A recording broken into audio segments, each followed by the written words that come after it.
हाय दोस्तों, सर्वदिव्यम इंस्टीट्यूट की तरफ से आज तीसरी क्लास में ऋतुवन शर्मा लेने जा रहा हूँ। आप सबको मैं हिंदी पढ़ा रहा था और हिंदी का जो टॉपिक था संज्ञा, उसको आज मैं ख़त्म करने जा रहा हूँ। जल्दी ही हमारी पूरी टीम आप सबके साथ लग जाएगी और उम्मीद करता हूँ कि आपको जो भी समस्या होगी किसी भी एग्जाम से संबंधित, वो सारी समाधान आपको संस्था देगी और आपका जुड़ना हमारे लिए बड़ा बड़ा खुशनुमा सा एहसास करा रहा है। अतः दोस्तों, ऐसे ही आप सब्सक्राइब करते रहिए हमारे चैनल को और कंटिन्यू आपको वीडियोस मिलते रहेंगे। जल्दी ही हम वर्चुअल या एडवांस बोर्ड पर आ जाएंगे, जिससे आपको ज़्यादा से ज़्यादा क्वेश्चंस करा सकेंगे, करंट अफेयर्स के क्वेश्चंस करा सकेंगे। आपका टॉपिक क्लियर हो, इसके लिए क्वेश्चंस कराना बहुत जरूरी है। जल्दी ही हम सारे टीचर एक टीम के साथ आपके समक्ष उपस्थित होंगे, इसलिए आइए लगते हैं और क्लास को कंटिन्यू करते हैं। आपका जो टॉपिक था वो संज्ञा चल रहा था और इस संज्ञा में मैंने ये बताया था कि संज्ञाओं के भेद को आप जाने थे कि कितने प्रकार के होते हैं। आपने यह जाना था कि व्यक्तिवाचक जातिवाचक संज्ञाएं, डिफरेंस इनमें कैसे हम कर पाएंगे। ठीक, आपको इसके आगे मुझे बताना था, थोड़ा सा चीजें कंटिन्यू जो कर रहे हैं उसको थोड़ा सा लेते हैं पीछे से।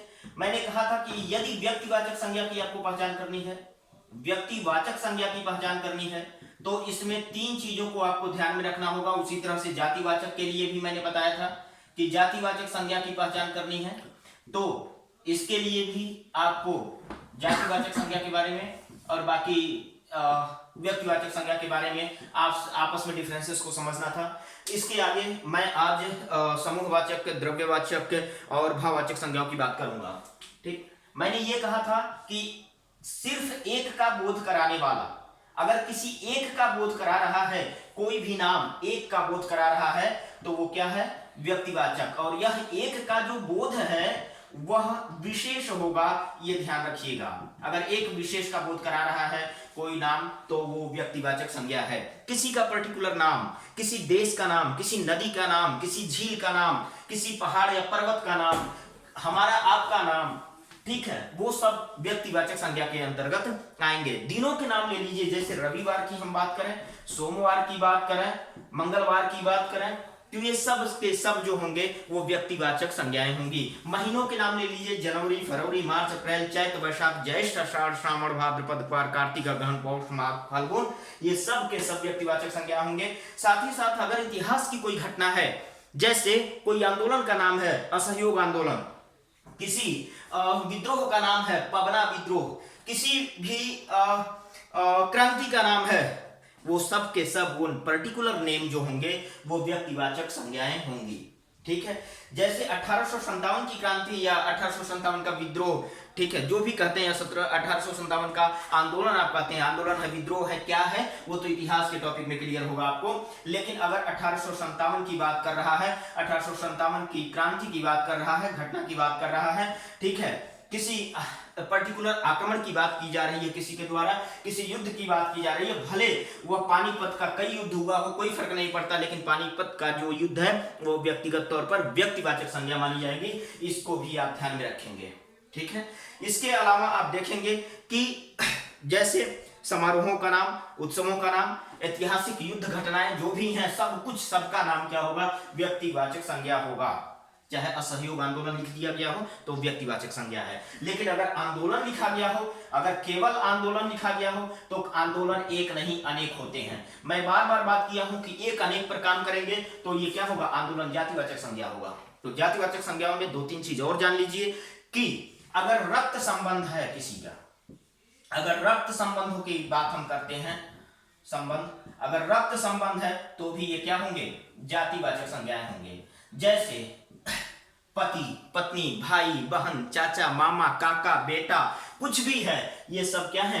रक्त संबंध हैं, और रक्त संबंध हमेशा क्या होते हैं? जातिवाचक संज्ञा के अंतर्गत आते हैं। ठीक है, जैसे आपकी बात की जाए पत्नी, अब कहेंगे एक की अनेक, तो आप कहेंगे सर एक, आपकी पत्नी तो एक है, ठीक है, कोई दिक्कत नहीं, पति एक, आप कहेंगे सर पति भी एक ही होता है, ठीक है, लेकिन सिर्फ अपने का नहीं देखेंगे।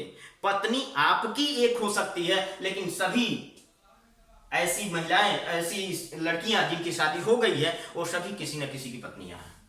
तो ध्यान रखिएगा, पत्नी हो, पति हो, भाई हो, भाई अपना आपका एक ही भाई है तो वो व्यक्तिवाचक नहीं, भाई कहने का मतलब वो सबकी। राष्ट्रपति आप कहते हैं, प्रधानमंत्री कहते हैं, आपने कहा प्रधानमंत्री, आपका प्रधानमंत्री एक हो सकता है, लेकिन विश्व में बहुत सारे प्रधानमंत्री हैं, कई देशों में प्रधानमंत्री हैं, तो प्रधानमंत्री एक या अनेक, क्वेश्चन करिए उस शब्द से, पत्नी एक या अनेक, अनेक, पति एक या अनेक, अनेक, हर विवाहित पुरुष पति होगा, हर विवाहित स्त्री पत्नी होगी। इस तरह से आप सारे क्वेश्चंस को करेंगे तो क्वेश्चन करिएगा उस शब्द से कि एक या अनेक, जहां उत्तर मिले अनेक वहां जातिवाचक संज्ञा, और जहां उत्तर मिले एक वहां व्यक्तिवाचक संज्ञा। लेकिन इसमें थोड़ा सा अलग हटके कुछ क्वेश्चंस पूछे जाते हैं। कोई भी प्राकृतिक या दैवीय प्रकोप या आपदा आए तो ऐसी दशा में वो आपदाएं जो होती हैं वो जातिवाचक संज्ञा के अंतर्गत आती हैं, ठीक है। लेकिन पर्टिकुलर एक नाम ले लिया जाए, जैसे कोविड-19 महामारी आई हुई है, अब यह जातिवाचक कोविड-19 नहीं है, यह व्यक्तिवाचक के संदर्भ में इसको रखा जाएगा। अब बात आती है आता है कि बाढ़ क्या है, भूकंप क्या है, ज्वालामुखी क्या है, भूकंप क्या है, ज्वालामुखी क्या है, तो ध्यान रखिएगा, सुनामी क्या है, तो ये सब के सब जातिवाचक संज्ञाएं हैं। एक चीज और, सामाजिक संबंधों के नाम भी जातिवाचक संज्ञा के अंतर्गत आते हैं। सामाजिक संबंध लिख लीजिएगा नोट पॉइंट करके, सामाजिक संबंधों के नाम भी क्या होते हैं, जातिवाचक संज्ञा के अंतर्गत आते हैं। क्योंकि अगर कहा जाए कुम्हार, तो कुम्हार एक नहीं अनेक, जो भी मिट्टी के बर्तन का काम करने वाला हर कुम्हार जो है आप देखोगे वो सामाजिक संबंध को प्रतिस्थापित करता है। इसलिए कुम्हार शब्द किसी पर्टिकुलर व्यक्ति का नाम नहीं है, बल्कि यह एक प्रकार के विशेष शिल्पियों का नाम है, और जो भी वो काम करते हैं वो सभी लोग जो हैं जातिवाचक संज्ञा के अंतर्गत आ जाएंगे। इसी तरह से मूर्तिकार एक नहीं अनेक होता है। गणेश मूर्तिकार की बात की जाए तब वो व्यक्तिवाचक है, अगर मूर्तिकार की बात की जाए तो वो जातिवाचक होगा, क्योंकि मूर्तिकार एक नहीं अनेक होते हैं, ठीक है। तो इस तरह से आपको जहां तक मुझे लगता है व्यक्तिवाचक और जातिवाचक संज्ञा समझ में आ गई होंगी। तमाम सारे प्रश्न होते हैं उसको भी कराया जाएगा। आते हैं बाकी अन्य जो 5 प्रकार की संज्ञाएं मैं बताया था, उन 5 प्रकार की संज्ञाओं को देखने की कोशिश करते हैं। मैंने ये कहा था कि पंडित कामता प्रसाद गुरु के अनुसार संज्ञाओं के कितने भेद मुख्यतः, तो आप बताएंगे 3, लेकिन यदि पूछे कि सामान्यतः कितने भेद तो आप बताएंगे 5। अच्छा, एक क्वेश्चन और आता है संज्ञा में, अर्थ के आधार पर बताओ संज्ञा के कितने भेद। क्वेश्चन आता है अर्थ के आधार पर संज्ञा के कितने भेद। आधार पर पटवार लेखपाल वगैरह की एग्जाम में कहीं मैं देखा था कि अर्थ के आधार पर संज्ञा के कितने भेद होते हैं। संज्ञा के भेद अगर पूछ दे तो उसमें कई ऑप्शन रहेंगे, 3 भी रहेगा, 5 भी रहेगा, 8 भी रहेगा, 7 भी रहेगा, कुछ भी रहेगा। तो आप ध्यान रखिएगा हमेशा 5 को ही क्लियर करिएगा, क्योंकि ये 5 ही संज्ञा के अर्थ के आधार पर भेद होते हैं जिनको आप पढ़ रहे हैं।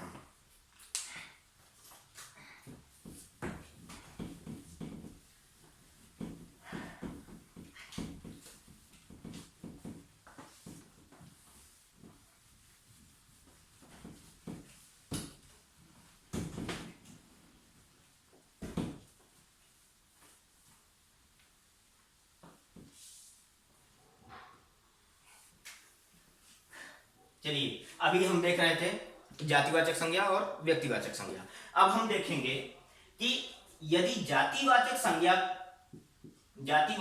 के उपभेद बताए गए हैं, 2 उपभेद बताए गए हैं।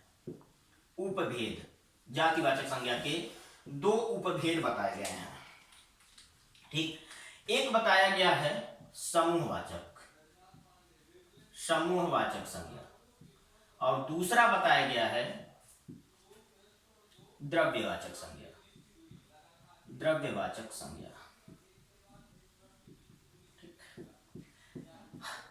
कहने का संदर्भ ये था कि जातिवाचक संज्ञा के अंतर्गत ही ये दोनों आते हैं। अब हम जरा देखने की कोशिश करेंगे कि इनको फिर अलग अलग कैटेगराइज करने की जरूरत क्या थी, क्योंकि कई बार ऐसा होता है कि द्रव्यवाचक संज्ञा कोई दे दिया, कोई नाम दे दिया द्रव्यवाचक संज्ञा, और ऐसी दशा में द्रव्यवाचक संज्ञा नाम तो दिया, लेकिन ऑप्शन में आपको द्रव्यवाचक संज्ञा नहीं मिलेगा, उसकी जगह संभावना बन जाती है कि जातिवाचक संज्ञा लिखा गया हो। और ऐसी दशा में फिर आप क्या करेंगे, क्योंकि आपने तो पढ़ा है द्रव्यवाचक संज्ञा, और द्रव्यवाचक संज्ञा ऑप्शन में नहीं दिया गया, तो फिर आप अपने ऑप्शन को क्या छोड़ देंगे, उसमें एक ऑप्शन संभव है कि इनमें कोई नहीं दिया हो, तो आप गलत कर जाते हैं। इसलिए ध्यान रखिएगा कि यदि द्रव्यवाचक संज्ञा या समूहवाचक संज्ञा का नाम दिया हो और ऑप्शन में इन दोनों को टिक करने में ऑप्शन में ना दिया हो, और जातिवाचक संज्ञा दिया हो, तो आप जातिवाचक संज्ञा को ही टिक करके चले आइएगा, आपका आंसर 100% सही माना जाएगा। ठीक है, समूहवाचक को समझने के लिए जरा देखते हैं कि जातिवाचक से समूहवाचक को कैसे अलग किया गया। जब हम बात करते हैं समूह की, तो यह ग्रुप की बात करता है, ग्रुप। जाहिर सी बात है, ग्रुप या समूह जब हमारा बनता है, मैंने कहा लड़का कहते हैं आप, तो यह जातिवाचक संज्ञा है, या लड़का हुआ, इसका बहुवचन बनाइए, कोई फर्क नहीं पड़ेगा, लड़का है तो ये जातिवाचक संज्ञा है। लेकिन अगर इसको इंडिकेट किया जाए कि किसी कक्षा के लड़के, मान लीजिए 102 रूम नंबर कक्षा के लड़के, अब ऐसी दशा में वो लड़के काउंटेबल हो गए, उनकी गिनती संभव है, और वो एक गैदरिंग में, एक जगह, एक ग्रुप में, एक समूह में स्थापित है, उपस्थित है। ऐसी दशा में वो वहां पर समूहवाचक संज्ञा के अंतर्गत आएंगे। हमारी पुलिस होती है, जातिवाचक संज्ञा आप कह सकते हैं कि पुलिस तो अपने प्रकार की सभी की, बिल्कुल वो जातिवाचक। लेकिन जैसे ही एक बंदा, एक व्यक्ति अगर पुलिस की ड्रेस में आता है, तो आप ये नहीं कहते हैं कि पुलिस आ रही है, आप ये कहते हैं पुलिस वाला आ रहा है। लेकिन जैसे ही पुलिस वैन आती है जिसमें एक से अधिक पुलिस बैठी होती है, तो आप कहते हैं पुलिस आ रही है। यानी कि अब वो एक समूह में आ गए, और वो जब समूह में आ गए, एक ग्रुप में आ गए, तो अब वो क्या हो गए, समूहवाचक संज्ञा हो गए। कोई भी चीज जब इकट्ठा होती है, एक गैदरिंग में होती है, तो वो क्या होते हैं, समूहवाचक होते हैं। जैसे परेड में शामिल हैं कोई लोग, तो सबका परेड नहीं होता, कुछ का परेड होता है। यानी कि अगर हम कहें कि यदि ये बड़ा वाला गोला, जैसे आप पढ़ते हैं रीजनिंग वगैरह में, लेकिन हम सिर्फ समझाने के लिए इस चीज का यूज कर रहे हैं, अगर ये बड़ा गोला जातिवाचक संज्ञा को इंगित करता है, तो इसमें से थोड़ा सा निकाल लीजिए इसको। अब ये जो है अगर बाहर आया, तो यहां पर ये क्या बन गया, ये समूहवाचक बन गया। समूहवाचक की विशेषता ये होती है कि इन्हें एक इकट्ठे एक जगह देखा जाता है, इनको गिना जा सकता है, यानी कि इनकी काउंटिंग संभव है, यानी कि इनको क्या किया जा सकता है, गिना जा सकता है। ये एक साथ उपस्थित होते हैं, एक जगह उपस्थित होते हैं, एक समूह को परिभाषित करते हैं, उसको इंगित करते हैं, उसको बताते हैं, संघ को बताते हैं, समुदाय को बताते हैं। तो उसी तरह से अगर मैं कहूं संयुक्त राष्ट्र संघ, संयुक्त राष्ट्र संघ, यानी कि जब ये संघ शब्द इस्तेमाल हुआ, तो जाहिर सी बात है कि ये कुछ देशों का संघ है, तो संघ क्या हो गया, साथ हैं, इकट्ठा हैं, एक साथ लगे हुए हैं। अब ये क्या हो गए, समूहवाचक हो गए। ठीक है, मैंने कहा झुंड। अब झुंड जो है, हो सकता है पक्षियों का हो, झुंड तो पक्षियों के लिए इस्तेमाल किया जाता है। जत्था की बात की जाए, जत्था, अब जत्था भी जो है वो एक साथ, जब कुछ लोग कारवां निकलता है, यहां तक कि कारवां शब्द भी, ठीक है।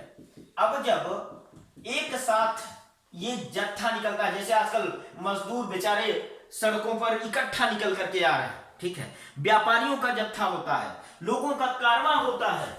जब एक साथ लोग निकलते हैं, व्यापारिक उद्देश्य से निकले तो जत्था हो गया, अन्य उद्देश्य है तो कारवां हो गया। ठीक, तो ऐसी दशा में जब वो एक साथ जा रहे हैं, तो एक झुंड में है, तो झुंड, जत्था, कारवां, संघ, गुच्छा, ये सारी चीजें क्या हैं, ये सब समूहवाचक के अंतर्गत आएंगे। जहां आपको लगे कि ये समूह की बात कर रहे हैं, वो समूहवाचक के अंतर्गत आएंगे। जहां लगे कि सब गैदरिंग है, इकट्ठे हैं, ठीक है, इनको हम काउंट कर सकते हैं, गिन सकते हैं। वो क्या है? वो हमेशा समूहवाचक के अंतर्गत आएंगे। एक टैग के नीचे, एक पहचान के नीचे आने वाले सभी लोग क्या हैं? समूह के अंतर्गत आते हैं। लेकिन उनकी एक टुकड़ी होनी चाहिए। जैसे टुकड़ी शब्द मैंने बोला, तो ये टुकड़ी भी क्या है? ये समूहवाचक संज्ञा है। उम्मीद करता हूं कि समूहवाचक संज्ञा को आपको पहचानने में दिक्कत नहीं आई होगी। जब आपसे प्रश्न पूछा जाए कि निम्नलिखित में जातिवाचक संज्ञा बताइए, निम्नलिखित में जातिवाचक संज्ञा बताएं, जातिवाचक संज्ञा बताएं, संज्ञा बताएं। ठीक, अब क्या करेंगे आप बताएं। ध्यान रखिएगा, अगर 4 ऑप्शन दे दिया जाए, ठीक, और इसमें लिखा जाए विकास, लिखा जाए गंगा, लिखा जाए झुंड, लिखा जाए प्रेम, क्या बताएंगे? अब यहां पर आपको लगेगा ये विकास तो व्यक्तिवाचक, गंगा भी व्यक्तिवाचक, ये तो भाववाचक हो गया। ठीक, अभी मैं आगे पढ़ा दूंगा, इसको आप समझ जाएंगे। अब बचा झुंड। अब झुंड को आपके दिमाग में चल रहा है कि सर तो झुंड बताए थे जब, तो समूहवाचक में बताए थे।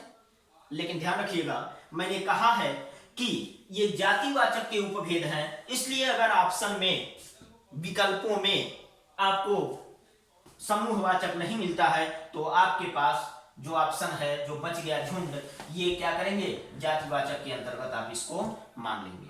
अगर क्वेश्चन इसी में पूछे, जातिवाचक की जगह समूहवाचक की बात कर दे कि समूहवाचक संज्ञा बताएंगे आप, बताइए, तो जाहिर सी बात है, तब तो आपको कोई डाउट नहीं है कि झुंड क्या है? समूहवाचक संज्ञा है। ठीक है, आइए देखते हैं आगे। उम्मीद करता हूं कि समूहवाचक संज्ञा बहुत अच्छे से आपको समझ में आ गया होगा। कहीं कोई दिक्कत आती है तो आप हमसे कमेंट बॉक्स में क्वेश्चन कर दीजिएगा, उसका आंसर अगले क्लास के डिस्कशन में मैं कर दूंगा, आपको कोई डाउट नहीं रह जाएगा।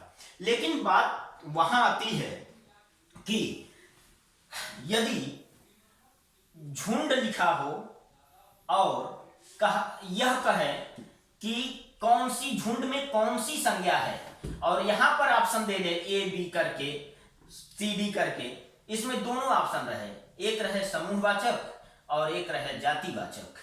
अब दोनों ऑप्शन है तो आपको पता है कि झुंड दोनों हो सकता है, समूहवाचक और जातिवाचक दोनों हो सकता है, संभावना है, बिल्कुल है, क्योंकि जातिवाचक के ही उपभेद है, समूहवाचक द्रव्यवाचक। तो ऐसी दशा में आप क्या करेंगे? तो मैं आपको बता दूं कि जो भी सबसे नजदीक का ऑप्शन होता है एग्जाम सेंटर में या बोर्ड, उसी को सही मानता है। तो ऐसी दशा में आप क्या करेंगे कि एग्जाम सेंटर में कभी भी आप दबाव में महसूस नहीं करेंगे खुद को। आप जो है झुंड में यहां पर परेशान नहीं होंगे। अगर आपको दोनों ऑप्शन मिले हुए हैं तो नजदीक का ऑप्शन जो है वो है क्या?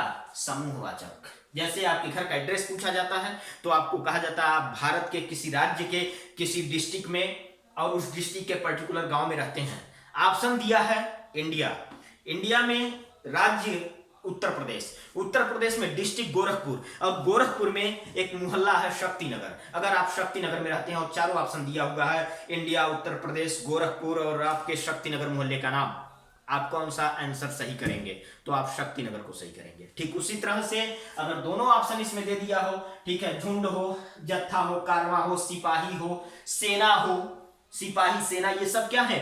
सब के सब समूहवाचक संज्ञा के अंतर्गत आएंगे। ऑप्शन न होने पर इन्हें जातिवाचक संज्ञा में आप रखेंगे। आप कहीं भी आप ये नहीं सोचेंगे कि क्या ऑप्शन होगा, नहीं, या तो समूहवाचक है या तो जातिवाचक है। जातिवाचक ऑप्शन में नहीं है तो समूहवाचक है, और अगर समूहवाचक ऑप्शन में नहीं है तो आप जातिवाचक को टिक कर सकते हैं। आप बिल्कुल मत परेशान होइएगा कि पुलिस में कौन सी संज्ञा है। ठीक है, आइए अब देखते हैं द्रव्यवाचक संज्ञा। उम्मीद करता हूं कि समूहवाचक संज्ञा आपके समझ में अच्छे तरीके से आया होगा।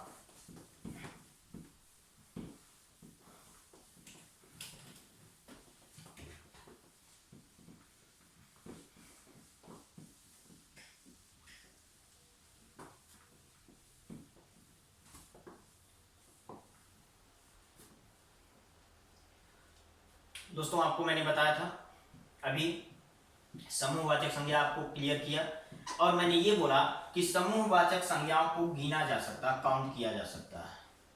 लेकिन ध्यान देना कि द्रव्यवाचक संज्ञाओं को गिना नहीं जा सकता, इन्हें काउंट नहीं किया जा सकता। द्रव्यवाचक संज्ञाओं को केवल मापा या तौला जा सकता है, इनका मेजरमेंट किया जा सकता है, इनका वेट किया जा सकता है।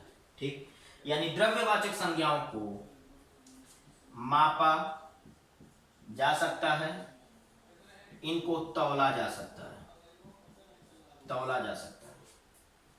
ठीक, एक चीज और, इनको गिना नहीं जा सकता, ये भी पता है आपको। दूसरी चीज ये वस्तुएं नहीं होती, ये वस्तुएं नहीं होती, ये वस्तुएं नहीं होती, यानी द्रव्यवाचक जो संज्ञाएं हैं ये वस्तुएं नहीं होती। ये अगर वस्तुएं नहीं होती हैं तो फिर ये क्या होते हैं? अगर ये वस्तुएं नहीं हैं तो आइए मैं आपको बताता हूं, ये वस्तुएं नहीं हैं बल्कि ये पदार्थ होते हैं, ये पदार्थ होते हैं, मटेरियल होते हैं। अंग्रेजी में आप मटेरियल नाम के नाम से इनको जानते हैं। ये वस्तुएं नहीं हैं, ये पदार्थ हैं। दोनों में अंतर क्या है? अंतर यह है कि पदार्थ से वस्तुएं बनती हैं, पदार्थ से वस्तुएं निर्मित होती हैं। निर्मित हुई कोई वस्तु पदार्थ नहीं है। जैसे मैंने कहा ये प्लास्टिक से बना पेन है, तो पेन और प्लास्टिक दो शब्द आए।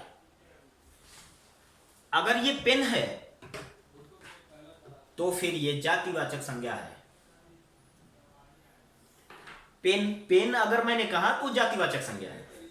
अभी तो मेरे हाथ में है, पर्टिकुलर एक ही है, इसी को भी इंडिकेट कर रहा है, तो ये तो व्यक्तिवाचक हो जाएगा कि ऋतुवंश सर ने एक पेन रखी हुई है, तो एक पेन है तो है क्या? व्यक्तिवाचक। लेकिन जैसे हम पेन की बात कर रहे हैं तो वो जातिवाचक, कलम जातिवाचक है, एक नहीं अनेक होता है। लेकिन कलम को बनने में प्रयुक्त मटेरियल, जिन जिन चीजों का यूज हुआ उसमें, इसमें इंक लगा, चलो इंक क्या है? ठीक, पदार्थ है। अब जब पदार्थ है तो पदार्थ हमेशा ही द्रव्यवाचक संज्ञा कहलाएगा। कलम जो है ये जातिवाचक संज्ञा है, जातिवाचक संज्ञा है। लेकिन ये जिस चीज से बना है, ठीक है, बनने में लगा है, जिस चीज, जो मटेरियल इसमें लगा है वो क्या है? वो द्रव्यवाचक है। ठीक है, जैसे मान लो पानी को गिन नहीं सकते, आप तौल सकते हैं। ठीक है, दूध तौल सकते हैं, घी तौलते हैं, गिनते नहीं है। इनको गिना नहीं जा सकता, इनको केवल मापा और तौला जा सकता है। ठीक है, ये वस्तुएं नहीं होती बल्कि वे पदार्थ होते हैं जिनसे वस्तुओं का निर्माण किया जाता है। ये मेजर डिफरेंसेस है। अगर आप ऐसे समझ पाएंगे तो द्रव्यवाचक को समझने में आपको विशेष समस्या नहीं आएगी।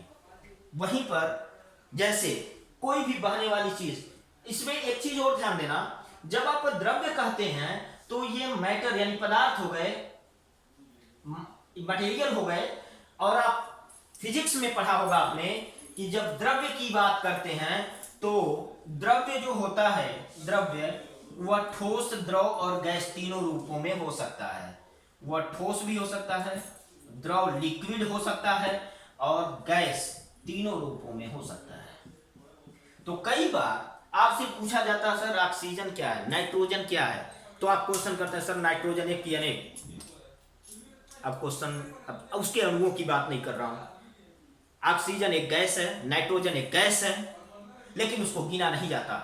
उसके मॉलिक्यूल्स गिनते हैं आप, किस में कितने मॉलिक्यूल्स हैं, किस पदार्थ के कौन से मॉलिक्यूल्स हैं। इसलिए आप ध्यान रखिएगा कि जब किसी गैस का नाम दे दे, आपको लिख दे धुआं, धुआं भी एक प्रकार का गैस है, वो हमेशा आप इतना ही ध्यान देंगे कि क्या यह मापा जा सकता है। अगर मापा जा सकता है, अगर तौला जा सकता है, अगर तौला जा सकता है तो क्या होगा? द्रव्यवाचक होगा। यानी ऑक्सीजन को आप तौलेंगे और कहेंगे कि कितना, एलपीजी कनेक्शन जो गैस आपने भरवाया तो उसको भी आप वेट करते हैं, वो क्या है? वो सब द्रव्यवाचक संज्ञा के अंतर्गत आएगा। ऑक्सीजन नाम ले लिया गया तो आप ये मत सोचिए कि बाकी गैसों में ये अलग है, एक नाम है इसलिए व्यक्तिवाचक नहीं हो सकता। उसको मापा या तौला जा सकता है। इसलिए कपड़ा, कपड़ा, कपड़ा जो है वो शर्ट की बात नहीं कर रहा है, सिर्फ कपड़े की बात कर रहा है। कपड़ा कुछ भी हो सकता है और बहुत सारे कपड़े हो सकते हैं। इसलिए जब कपड़ा की बात किया जाए तो इसको मापते हैं हम, मापन इसका करते हैं, कितना मीटर है, कितना सेंटीमीटर है, आदि आदि आदि। ऐसी दशा में कपड़ा जो है वो द्रव्यवाचक संज्ञा के अंतर्गत आएगा। लेकिन शर्ट की बात करते हैं, कमीज की बात करते हैं, तो कमीज एक नहीं है, नहीं, अब वो क्या है, जातिवाचक संज्ञा बन जाएगा। संज्ञाएं आपस में परिवर्तित होती हैं, हम आगे इसको भी बताएंगे। ठीक है, संज्ञा टॉपिक इतना छोटा नहीं है।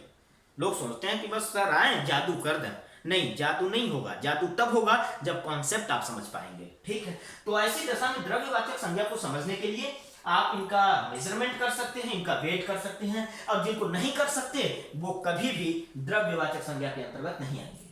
जैसे मान लीजिए पदार्थों के नाम ले लिया हमने, ठोस की बात कर रहे हैं, हमने कहा चांदी, हमने कहा सोना, हमने कहा स्टील, ठीक है, आदि की बात करते हैं। अब ये क्या होंगे, आदि एक्स्ट्रा जो भी है, बहुत सारे, कुछ भी। लकड़ी की बात करते हैं, लकड़ी, ठीक है, क्या है ये पदार्थ है। लेकिन मेज की बात करते हैं, कुर्सी की बात करते हैं, तो मेज कुर्सी एक नहीं है, नहीं, वस्तुएं हैं। मेज वस्तुएं, फैन पंखा वस्तु है, लेकिन पंखा में प्रयुक्त लोहा मटेरियल, कॉपर, ये जो तार लगे हुए हैं, ठीक है, ये सब क्या है, ध्यान रखना, ये सब मटेरियल हैं। और जो मटेरियल हैं तो ये मटेरियल नाउन यानी कि द्रव्यवाचक संज्ञा के अंतर्गत हिंदी में लिए जाएंगे, क्योंकि ये पदार्थ हैं जिनसे वस्तुएं बनती हैं। इस वजह से आप हमेशा क्लियर रहिएगा कि कुछ भी नाम लिखा हो, अगर वो क्या होगा, उनका नाप और तौल कर सकते हैं, उन्हें माप सकते हैं, तो वो हमेशा द्रव्यवाचक संज्ञा आएगा, उनको गिना नहीं जा सकता। और एक चीज और जानिएगा, इनका बहुवचन नहीं बनता, ये इंपॉर्टेंट चीज है। द्रव्यवाचक संज्ञाओं का बहुवचन जो है, बहुवचन नहीं बनता, यानी कि सोना को सोने, हीरा को हीरे नहीं लिखते।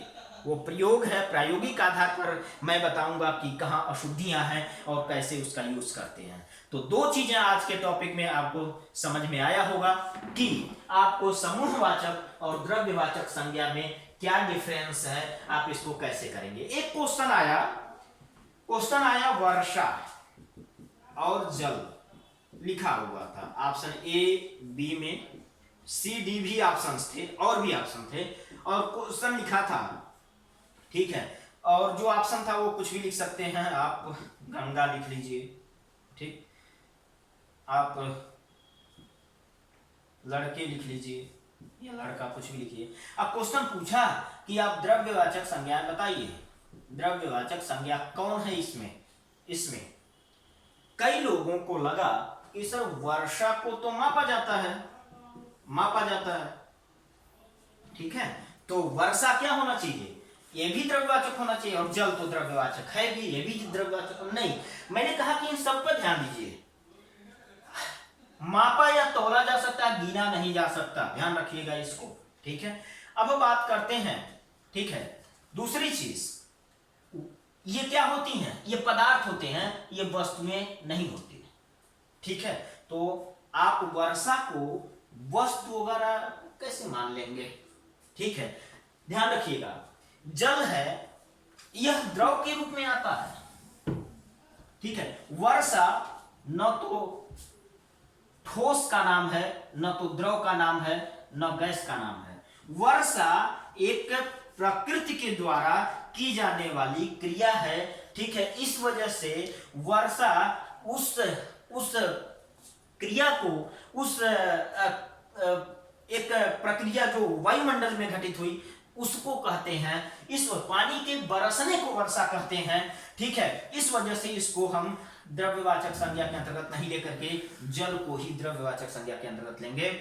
आज की क्लास दोस्तों मैं यहाँ खत्म कर रहा हूँ। छोटे छोटे वीडियोस हैं, आपको देखने में दिक्कत नहीं होगी, इसलिए सर्व दिव्यम इंस्टीट्यूट की ओर से क्लास लगातार चलेगी। सारे टीचर्स हमारे आपके साथ होंगे, आपकी सभी समस्याओं में आपको साथ लेकर के चलेंगे। उम्मीद करता हूं ये वीडियो आपको समझ में आया होगा। आगे की क्लास के लिए आप फिर वेट करिए, जल्दी ही हम वर्चुअल और क्या नाम है कि इलेक्ट्रॉनिक बोर्ड पर आ जाएंगे, आपको ज़्यादा से ज़्यादा प्रश्न करा सकेंगे। तब तक आप कॉन्सेप्ट के साथ चलिए, हमारे साथ चलिए। आगे की क्लास में फिर अगले दिन वीडियो लूंगा। Thank you.